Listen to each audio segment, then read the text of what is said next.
dalam memperoleh pahala. Pahala itu modal untuk bisa bertemu Allah dengan senang dan bahagia. Nah, ada kita kada perang. Kita di rumah, guring di atas tilam, nang empuk. Guring ini mati, guring pas mati.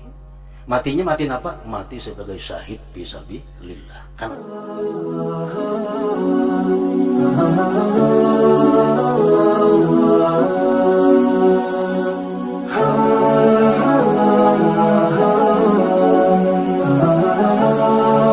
fa'ana bi ulumi.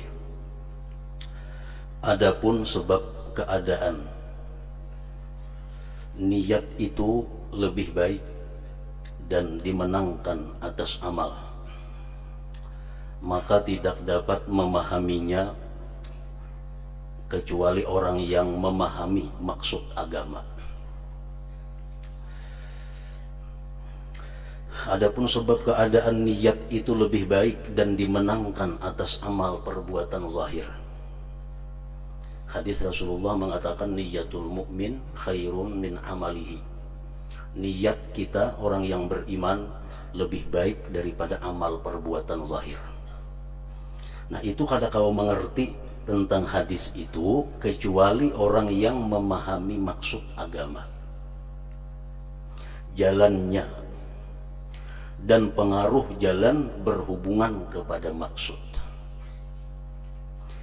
dan ia membandingkan sebagian bekas pengaruh dengan sebagian yang lain, sehingga tampak baginya setelah demikian yang lebih kuat dengan dikaitkan kepada maksud.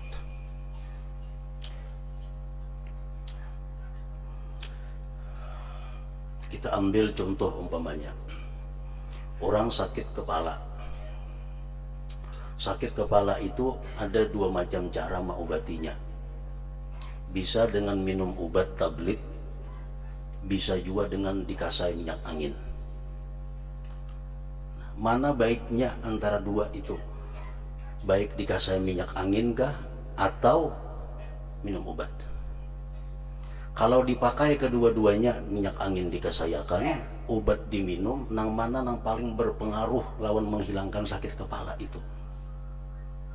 Nang paling berpengaruh terhadap menghilangkan sakit kepala, apakah obat nang diminum itu atau minyak angin? Nah, jelas sudah di situ bahwa yang paling berpengaruh itu adalah minum obat, karena obat itu masuk ke dalam, ke sumbernya penyakit. Sedangkan minyak angin ini hanya di luar, itu beberapa lapisan dulu hanya masuk kepada sumber penyakit itu. Tapi kedua-duanya baik, kedua-duanya diperlukan. Cuma pengaruhnya terhadap menghilangkan sakit itu lebih cepat, lebih baik obat yang diminum tadi, karena itu urusannya masuk ke dalam. Nah, kayak itu juga halnya taat kepada Allah. Tujuan taat kepada Allah itu adalah bahagia, senang, bertemu dengan Allah. Tujuan kita taat kepada Allah agar kita bisa bertemu Allah itu bahagia. Kada supan, kada takutan, kada takut diusir. Nah, tujuannya taat. Tujuan taat itu adalah supaya kita bertemu Allah kaina gembira, bertemu Allah kaina bahagia. Itu taat. Sedangkan taat ini ada niat, ada perbuatan zahir.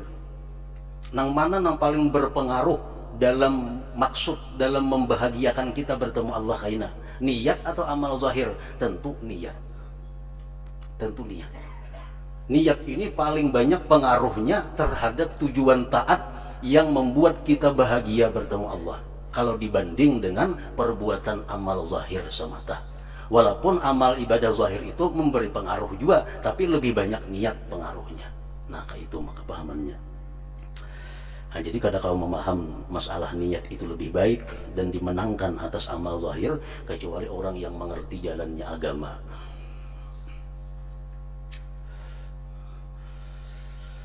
Diambil contoh misalnya Rasulullah Shallallahu Alaihi Wasallam mengatakan, man salaka yatlubu bihi ilman salakallahu bihi tarikan salakallahu bihi tarikan min tarikil jannah. Barang siapa yang berjalan pergi menuntut ilmu, Allah berikan dia jalan menuju surga. Nah di situ nang mana paling berpengaruh, nang paling berbekas terhadap jalan menuju surga itu? Apakah jalan langkah kaki kita atau niatnya nitukah? Sehingga Allah memberikan ganjaran yang sangat besar. Orang yang berjalan menuntut ilmu akan diberi Allah jalan menuju surga. Jalan batisnya nitukah nang paling berpengaruh sehingga dapat hadiah dari Allah seperti itu, atau niat kita mulai rumah itukah? Nah, nang paling berpengaruh, saham nang paling banyak adalah niat, sehingga kita dapat jalan menuju surga. Buktinya apa? Nah, buktinya kalau kita berjalan mulai rumah ke majelis ilmu, tapi tujuan kita kada menuntut ilmu. Tujuan kita membuka dagangan di majelis ilmu. Mulai rumah membawa minyak harum, membawa itu, membawa ini. Tujuan kita membuka maurak dagangan di majelis ilmu. Sekaligus umpat berdengar mengaji. Nah, ini jalannya orang ini berjalan juga, tapi jalannya seperti ini kada dapat ganjaran dari Allah, jalan menuju surga. Kada dapat. Kenapa? Karena niatnya kada. Niatnya jalannya jalan untuk membuka dagangan di majelis ilmu.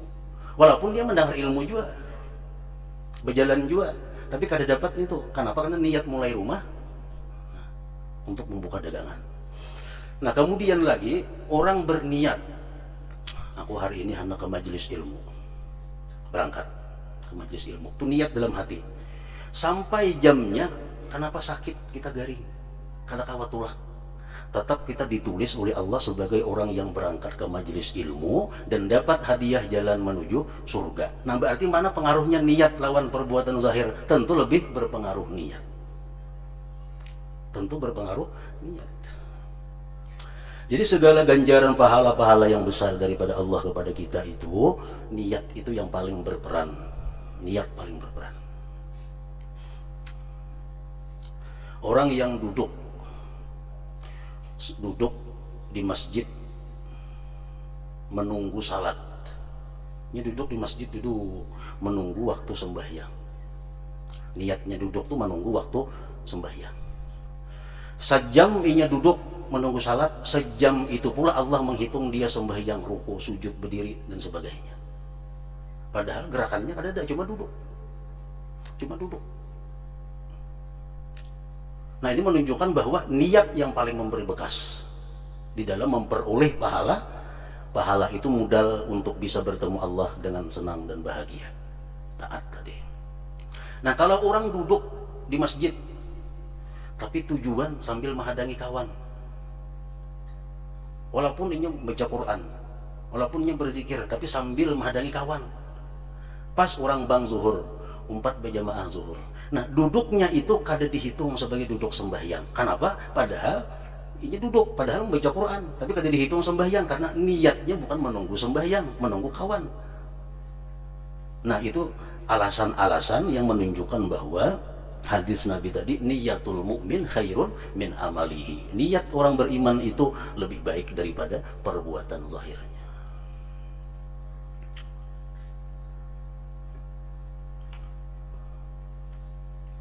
Orang yang berperang fisabilillah, perang fisabilillah, sedangkan dia tujuan perang ini macam-macam. Ada membela Islam tujuannya, ada sekaligus dendam melawan orang kafir, sekaligus ada juga hendak mendapatkan harta rampasan perang, perangnya lawan orang kafir. Dapatlah pahala orang ini tergantung ukuran niat-niatnya itu. Nah ada kita kada perang, kita di rumah guring di atas tilang nang empuk, tapi kita berniat, andai kata ada orang nih di daerahku ini berperang melawan orang kafir, aku umpat perang dan aku biar mati fisabilillah. Niatnya kuat seperti itu. Guring ini mati, guring pas mati, matinya mati apa? Mati sebagai syahid fisabilillah. Kenapa? Karena niatnya, padahal amal zahirnya ada. Sedangkan nanti maka berperang macam-macam belum tentu dapat pahala. Nah itu alasan lagi, bukti lagi bahwa niat kita lebih utama daripada amal perbuatan zahir. Walaupun kedua-duanya perlu, amal zahir itu perlu, niat perlu, namun niat lebih berpengaruh terhadap mencapai tujuan bahagia, senang bertemu dengan Allah Subhanahu wa taala di kemudian hari.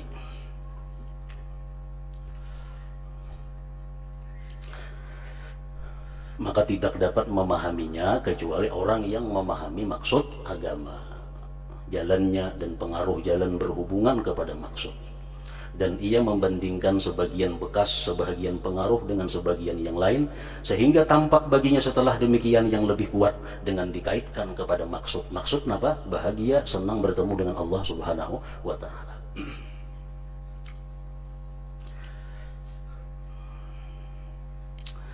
Maka siapa, ini contoh daripada Imam Al-Ghazali, barang siapa yang mengatakan bahwa roti itu lebih baik daripada buah-buahan,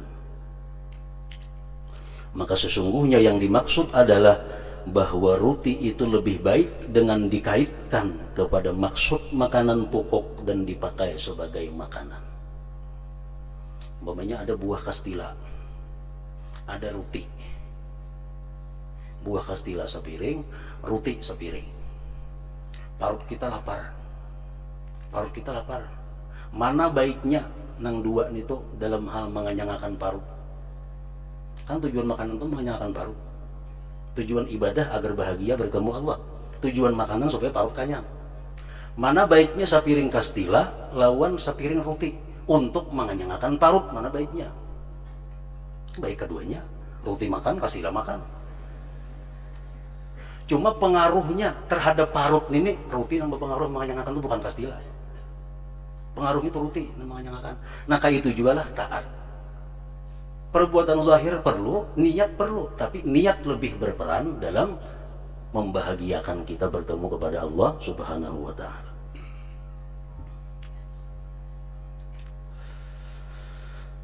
Tidak memahami demikian kecuali orang yang memahami bahwa makanan itu mempunyai maksud, yaitu kesehatan dan kekekalan hidup, dan bahwa makanan-makanan itu bermacam-macam pengaruhnya. Nah, kalau kita umpamanya maksud tujuan kita supaya qada hajat lancar, ada roti sepiring, kastila sepiring, mana baiknya yang dimakan? Tujuan bukan supaya kenyang, ada parut ini kenyang aja. Tujuan mana? Tujuan supaya qada hajat lancar. Tentu kastila paling baik. Nah jadi kalau kau memahami masalah itu kecuali orang yang memahami tujuan makanan. Nah sama halnya kalau kau memahami masalah niat dan amal zahir kecuali orang yang memahami tujuan ibadah itu apa. Nah setelah tahu bahwa tujuan ibadah itu agar mati bahagia, senang bertemu Allah, nah hanya kau membedakan, menjelaskan bahwa niat itu lebih baik, lebih dimenangkan daripada amal perbuatan.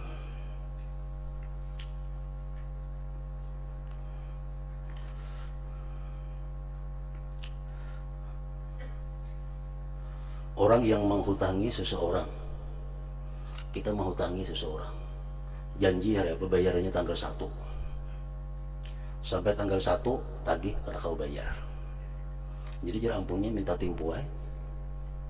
Dengan senang hati kita memberi timpu orang itu. Kenapa kita memberi timpu kepada orang ini? Karena kasihan terhadap inya. Kasihan terhadap manusia yang demikian itu adalah bagian daripada ibadah. Niat kita karena kasihannya kada kau bayar tanggal 1, ya ditunda sampai tanggal 30. Nah ditunda 30 hari. Berapa yang hutang lawan kita? 1 juta.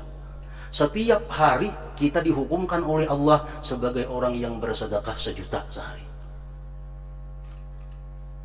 Setiap hari sampai sebulanan kita dapat pahala sebagaimana orang yang bersedekah 1 juta sehari sampainya bayar.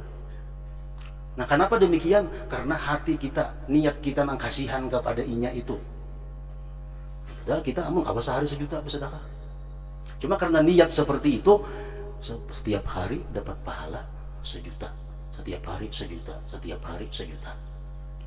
Makanya orang-orang sufi dahulu dalam menakib-menakibnya banyak nang bepadah kepada nang berhutang, kan aja bayar dulu, aku dulu hutang, simpan ya hutangnya dulu. Kenapa? Supaya tiap hari dapat pahala sedekah. Sedekah itu kan bersedekah kita. Nah, itu kehebatan niat. Kehebatan niat. Jadi orang-orang yang mulia, mulai daripada para anbiya, para aulia, mereka kada banyak beramal zahir. Nabi contohnya, sidin sembahyang sehari semalaman kalau dihitung sekian rakaat, kada banyak sembahyang Nabi. Sedekah Nabi kada banyak, baca Quran Nabi kada banyak. Nah, di mana keunggulan mereka itu? Mereka punya niat yang sangat banyak.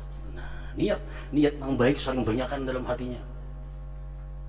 Niat yang baik saling banyakkan di dalam hati mereka.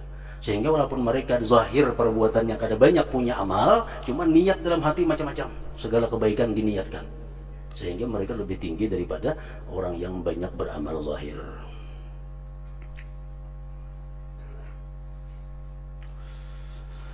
Taat adalah makanan bagi hati. Taat adalah makanan bagi hati.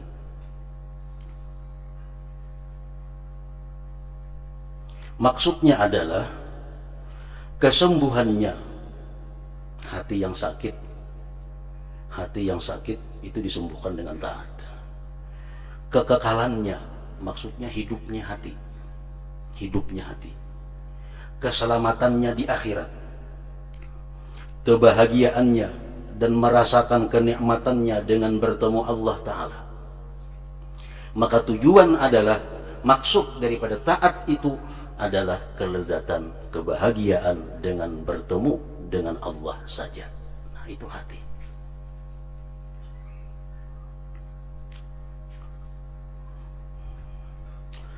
Dan tidak merasakan kenikmatan dengan bertemu dengan Allah kecuali orang yang meninggal dunia dengan mencintai Allah Ta'ala dan ma'rifat kepada Allah. Dan tidak merasakan kenikmatan dengan bertemu dengan Allah kecuali orang yang meninggal dunia dengan mencintai Allah Ta'ala dan ma'rifat kepada Allah. Dicabut roh itu sakit. Dalam berbagai riwayat disebutkan sakitnya itu macam 300 kali dicencang lawan pedang. Sakitnya itu kadakawa dirubah. Siapapun merasakan sakit mati itu, karena mati yang macam itu. Sama obat tuh pahit. Siapapun merasakan obat tuh pahit. Mati sakit, siapapun merasa. Tapi kadang-kadang manusia itu mati, ada yang sakitnya kurang, ada yang sakitnya hilang sama sekali, ada yang bertambah sakit daripada 300 kencangan pedang.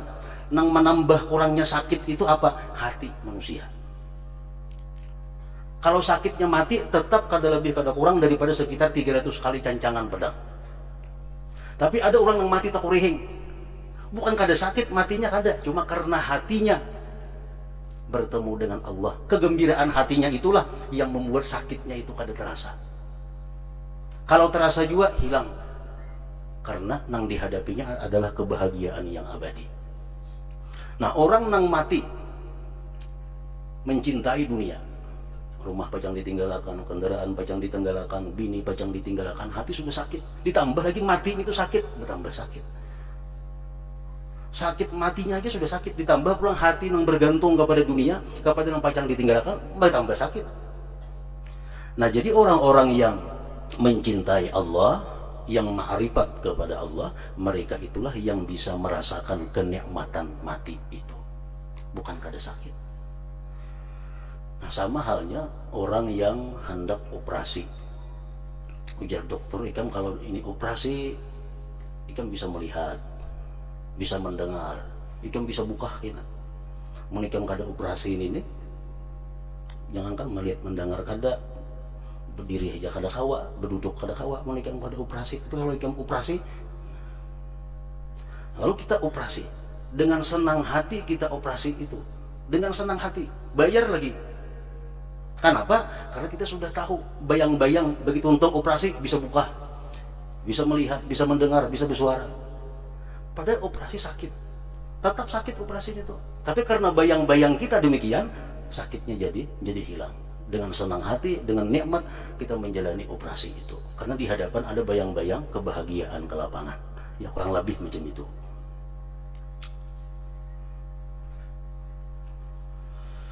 Dan tidak merasakan kenikmatan dengan bertemu dengan Allah kecuali orang yang meninggal dunia dengan mencintai Allah Ta'ala dan ma'rifat kepada Allah, dan tidak mencintainya kecuali orang yang ma'rifat kepadanya Allah.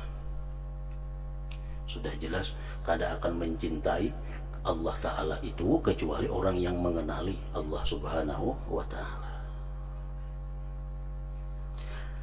Dan tidak jinak hatinya dengan Tuhannya kecuali orang yang lama zikirnya kepadanya. Mengetahui hati kita jinak kadanya, yang paling inting antara lain bangun guri. Itu ukuran orang-orang yang jinak kepada Allah. Salah satunya, setelah bangun guri, apa yang ada dalam pikiran kita, apa yang ada yang kita ucapkan oleh mulut kita, apa yang diingat oleh hati kita. Bangun guring. Bila bangun guring itu kita bangun guring, sadar alhamdulillahilladzi ahyani ba'da ma amatani wa ilaihin nusyur. Ini salah satu tanda orang yang jinak dengan Allah. Jinak dengan Allah. Begitu bangun guring langsung lagi ingatnya alhamdulillahilladzi ahyani ba'da ma amatani wa ilaihin nusyur. Nah, mengetahui kelakuan seseorang, hati seseorang imbah guring. Akan bangun guring pepainan aja carinya. Kenapa? Hatinya pepainan, hatinya bunika-bunika. Bangun guring itu mencari pepainan dia. Orang yang ahli usaha bangun guring kalkulator dicari. Kalkulator. Orang yang ahli kitab, ahli mutalaah bangun guring kitab aja dicari itu. Tergantung keadaan hati kita. Maka kejinakan hati itu dapat berhasil dengan terus-menerus berzikir. Kadakawa hati kita jinak lawan Allah. Kadakawa kita bangun guring itu alhamdulillahilladzi ahyani ba'da ma amatani wa ilaihin nusyur. Kalau kita kada banyak zikir kepada Allah, kadakawa.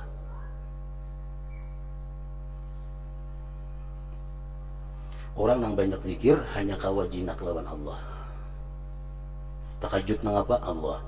Datang nikmat Allah, datang musibah Allah, karena hatinya sudah jinak kepada Allah. Nah itu kadakawa kita dapat, kadakawa kecuali kita orang yang banyak berzikir dahulu kepada Allah. Maka kejinakan hati itu dapat berhasil dengan terus-menerus berzikir.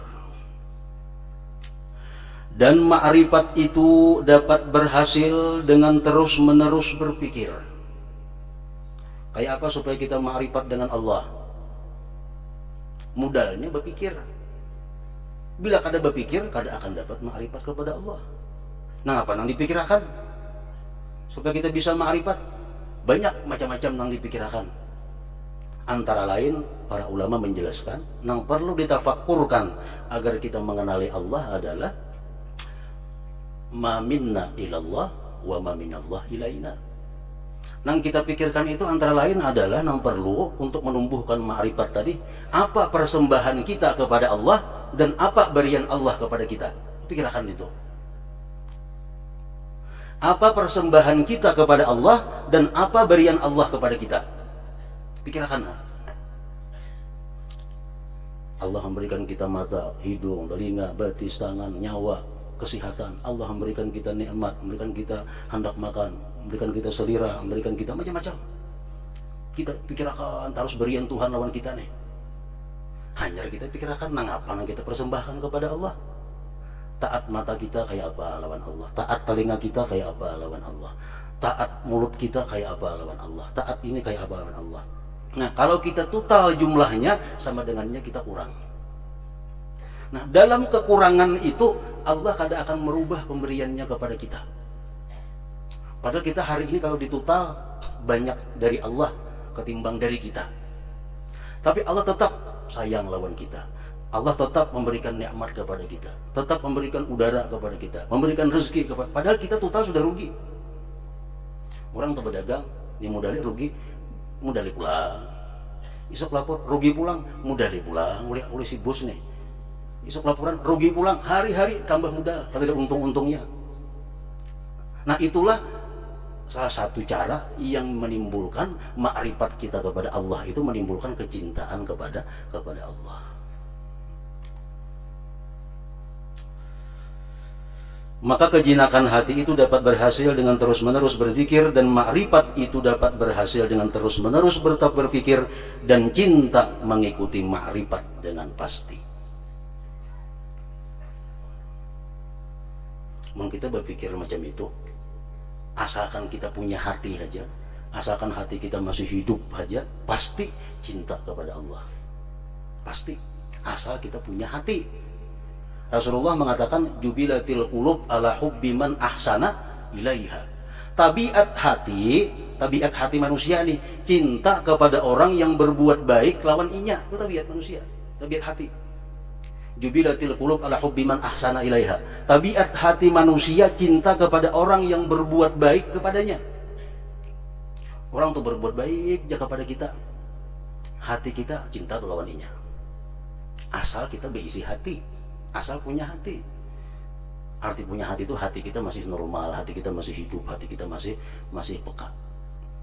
Nah tapi kalau orang sudah punya mata hati buta, hatinya sudah mati, kayak apapun orang baiknya lawan inya kada peduli. Air susu dibalas air tuba, iya itu orang kada punya hati. Nabi mengatakan tabiat hati itu cinta kepada orang yang berbuat baik lawan inya. Sekarang kita ukur-ukur siapa yang paling berbuat baik kepada kita. Aku orang menjadi modal 10 kali rugi terus kita. Siapa aja yang sugih? Kuitan geng kayak apakah?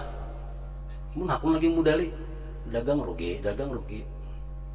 Nah, Allah Subhanahu wa taala setiap hari kita rugi. Pemberiannya dalam persembahan kita selalu kalah persembahan kita.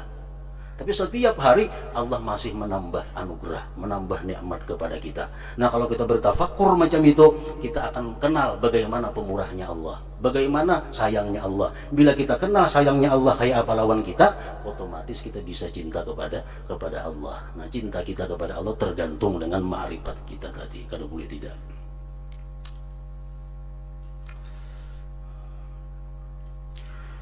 Dan hati itu tidak kosong. Arti tidak kosong, tidak bisa, kada kawa. Dan hati itu tidak kosong, artinya kada kawa untuk terus-menerus berzikir dan berfikir, kecuali apabila ia si hati tadi kosong dari kesibukan dunia. Itu sudah jelas. Allah tidak menjadikan hati manusia dua. Sebuting aja hati, masuknya bantri lagi hibak kada kawa di isina lain. Nah bila kadang ini sudah keluar, hanya sebuting pulang masuk. Nah selama hati kita masih sibuk dengan kesibukan dunia, maka hati yang selalu berzikir, hati yang selalu tafakur kada kawa. Kenapa? Karena dunia kada sing keluaran, antrian nih panjang benar.